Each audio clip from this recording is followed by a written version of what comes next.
कि कोई ने नारे मार रहे हैं इमरान खान के खिलाफ। क्या चीज़ है इमरान खान? आओ ना मुकाबला करो उसने अदालत में, वो तो पेश हो रहा है बेचारा, आप भी पेश हो ना।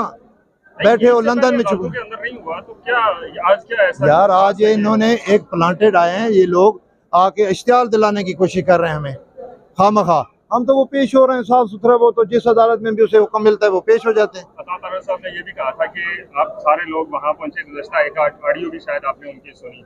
क्या यार मैं तो उसको प्रोफेशनल, हम वकील हैं, हम ये तो नहीं कह सकते। अगर उसने किया तो बहुत ही गलत किया है। और उसके कुछ अभी आए थे ये चेले, आवाजें लगा रहे थे, जो मैंने कहा यार अपने लीडरों को कहो कि अदालतों में पेश हो, जो पहले धुल गए। 14 माह से उनकी हुकूमत है, आपकी है ना, 14 माह से आपकी हुकूमत है ना, भाई को ले आओ।